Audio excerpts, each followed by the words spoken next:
Bienvenue à tous, nous sommes à Majorque, dans la région de Palma, pour découvrir le nouveau modèle lancé par Smart. Nous l'avions déjà découvert au salon de Munich cette année, c'était l'une des grosses nouveautés. Voici la Smart Hashtag 3.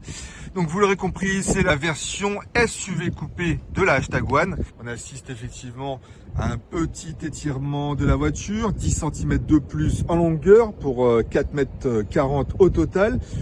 2 cm,2 exactement de plus en largeur et moins 8 cm en hauteur. C'est donc effectivement une version SUV coupée, donc plus aérodynamique, plus profilée, et on le voit vraiment, c'est le dessin, c'est vrai, est assez sympa avec cette ligne de pavillon fuyante qui donne un petit peu moins la sensation d'un pavillon flottant comme sur la Hashtag One, mais qui est tout aussi sympa. C'est vraiment l'un des piliers de Smart avec cette génération de modèles.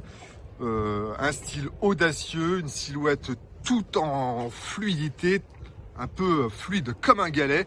Alors certains verront également des codes stylistiques faisant assez penser à ceux que l'on trouvait, que l'on trouve d'ailleurs encore toujours chez Mercedes, chez la marque à l'étoile.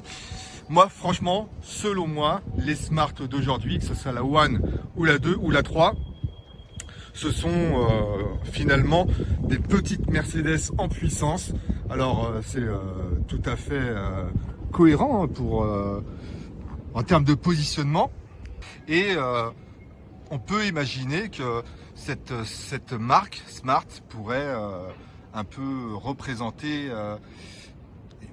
des petites voitures premium avec beaucoup d'audace, des mécaniques qui sont tout à fait à la hauteur des prétentions du constructeur, et donc trouver une clientèle. Vous allez voir, on va vous parler du prix, ça aussi c'est assez canon, ça devrait fonctionner assez bien.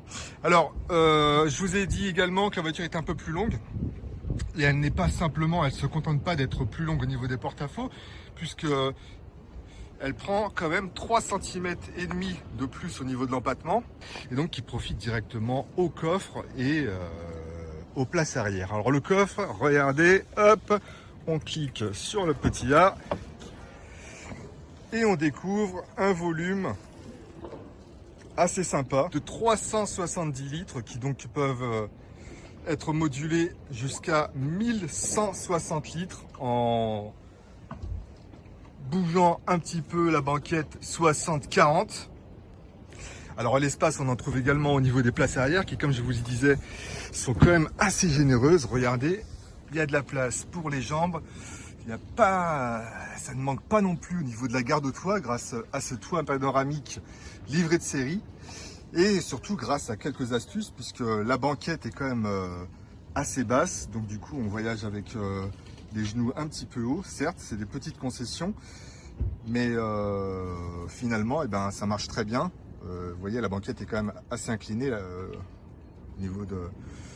au niveau du dossier comme de l'assise. Toujours est-il qu'en tout cas, même les plus grands ont suffisamment de place aux jambes, on voyage confortablement, et donc c'est le principal. L'espace également, on le retrouve au niveau des places avant.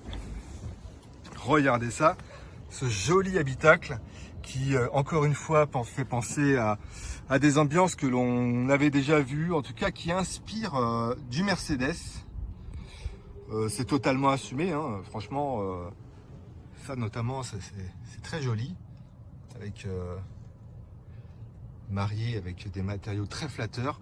Le système multimédia est très classe, et je vais vous inviter à faire le tour pour découvrir un petit peu plus en détail cet habitacle qui est issu de la version Brabus, parce que oui, ça c'est vraiment l'une des choses intéressantes sur cette Smart Hashtag 3, c'est qu'elle est disponible en deux versions. Une version d'entrée de gamme avec une seule motorisation, propulsion donc, avec le moteur situé à l'arrière, développant une puissance de 272 chevaux, et la version Brabus forte de deux moteurs électriques, donc un paresseux pour une puissance totale de 428 chevaux.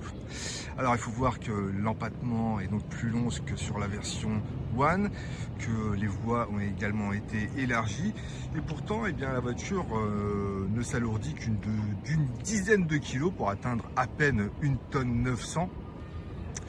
Et donc, grosso modo, on dispose également des mêmes qualités en termes d'autonomie, avec 415 km pour notre modèle d'essai, avec également les mêmes capacités de charge, 150 kW, autorisant donc une charge rapide de 10 à 80% en une vingtaine de minutes. Le tarif, ça c'est vraiment ce qui va être déterminant pour le succès de cette Smart 3. 37 315 € en version d'entrée de gamme 49 kWh, donc soit 1000 € de plus seulement que la Smart One. Il faut voir que notre modèle Brabus demande environ, quant à lui, 49 000, son prix exact c'est 49 815 €, soit 2000 € de plus que la Hashtag One. C'est quand même, selon moi, un très bon positionnement prix au regard des prestations, au regard de la puissance des moteurs, au regard des capacités de charge et au regard surtout du plaisir de conduite éprouvé à son volant. Car cette voiture, elle est bourrée de qualité, elle est dynamique. Alors, selon moi, le modèle Brabus n'est peut-être pas le plus pertinent, mais en tout cas, ça fait une belle vitrine commerciale et ça fait quand même un beau véhicule que nous verrons sur nos routes. Moi, je ne souhaite que du bonheur à cette voiture. En tout cas, un succès commercial, c'est tout ce qu'elle mérite. Allez, à bientôt pour une nouvelle vidéo. Je vous dis à bientôt parce que moi, je vais voir la mer. Salut!